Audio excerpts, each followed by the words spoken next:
Oakland High computer scientists. This is part 2 of the interactive card video. My apologies for cutting the first one short. Where we left off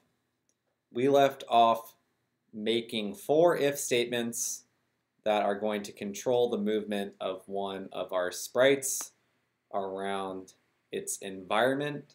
We've programmed the if key down up Boolean expression, the if key down down Boolean expression, and now we will do the key down right and key down left. Boom, boom. Great. So what we need to figure out is we need to change inside of each if statement one of the properties of either sprite X or sprite's Y position. So notice again in our two-dimensional coordinate system, as we move to the right, we can see that our X value is increasing while the Y value stays the same. If I can keep my mouse steady, you can see that the X value is increasing as we go to the right. It's decreasing as we move it to the left. If we move our cursor down, the Y value increases while the X value stays the same. And if we move up, the Y value decreases while the X value stays the same. So this might be a little bit different than the coordinate system you're used to using in algebra. That's because our origin, the point 0, 0, is at the top left center of the grid as opposed to the very middle, which in this case is 200, 200. So if we are, let's start with right. Let's start with if key down is right. We are going to want to increase our X value as we move to the right. So what we want to do is we want to build a counter pattern similar to,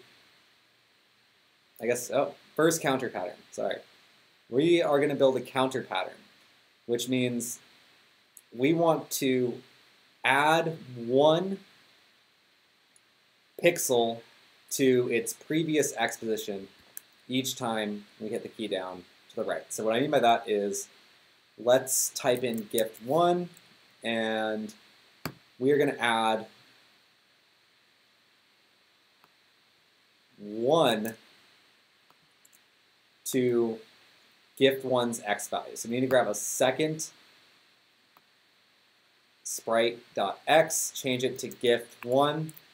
And so what we're doing is we're reassigning its X coordinate to 1 pixel more than it was before. So if it is currently at, let's say, around 97, as we hit the key down to the right, it will increase to 98, then 99. Eventually, you can move it all the way across. So let's make sure that this works. Let's hit run, gotta hit the space bar, make them show, and let's test out the right key. And it works, it's moving, ladies and gentlemen. So note that if we want to move to the left, we just need to flip this sign. We need to subtract 1. So what I'm going to do is I'm going to select this block that we just made. So left click and drag to select, Control C, copy, Control V, paste, and then let's drag one of those statements to the left key down if statement. If we just subtract 1 instead of adding 1, great. Now this should, we can move left and right. Perfect. Now let's do our if key down is up and if key down is down. In this case, we want to change the Y coordinate of the sprite. And we are editing gift1. So we are going to make counter patterns just like we did for the x value, except now for the y value. So what I'm going to do is I'm going to pause and give you 1 minute to figure out how to make these counter patterns. So 1 minute, go for it. I'm going to go get some tea.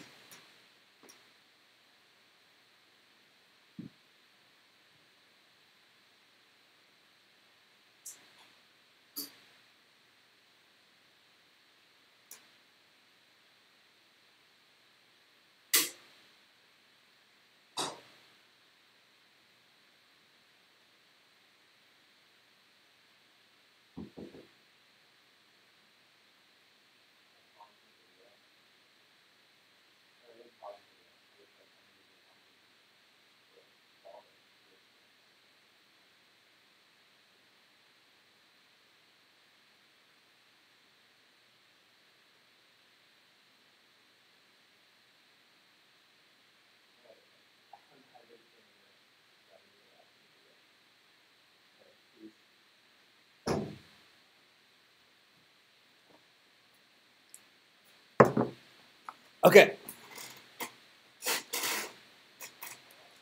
So the minute's up. Let's go over the solutions. So we need to make an addition operator on both sides, and we're going to add gift y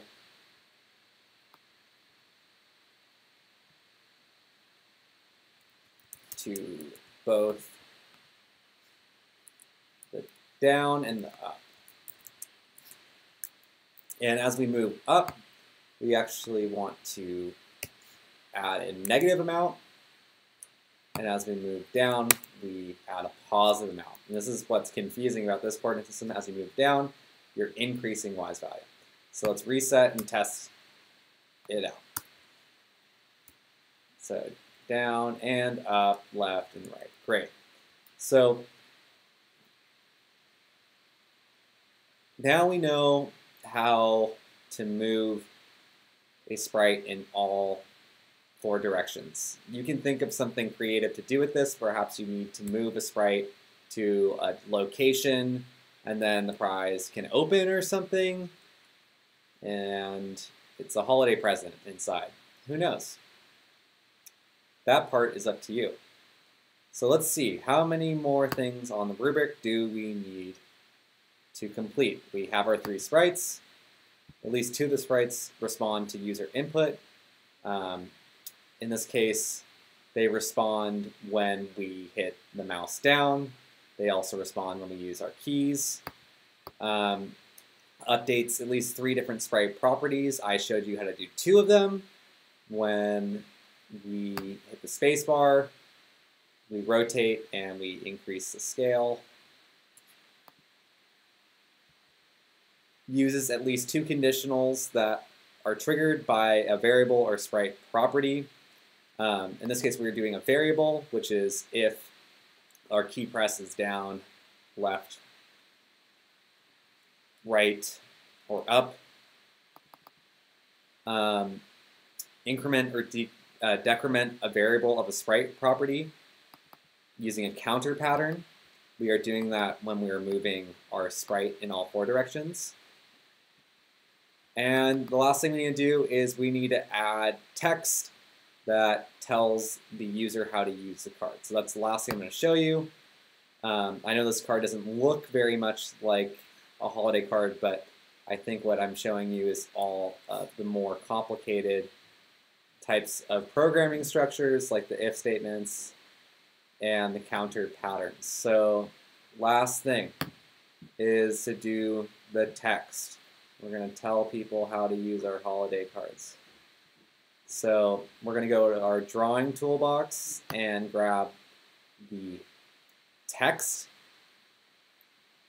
coding block, and we can put it, let's put it at the bottom of, let's put it after we draw sprites. That way it will show above the sprites. And we might say, I mean, it's up to you to give instructions, but you might need to say hit space bar to see your presents. And we can see it's showing up at the point 0, 0. If I move it to a different x and different y, let's say 150, 200 would be on top of the Christmas tree. I move it a little bit higher. Let's say 50. Sorry, it's 200, 150. It's above the Christmas tree. You'll fine-tune that. And if you want to make the text size bigger, you're going to use the text size block. Let's make it about 50. It's too big. I mean, it's up to you to change exactly all of these parameters to get the text where you want to be. So that covers everything in the rubric. Making your holiday card have a certain theme and more interesting animations than mine is up to you. But this goes over every part of the rubric. And thanks for watching.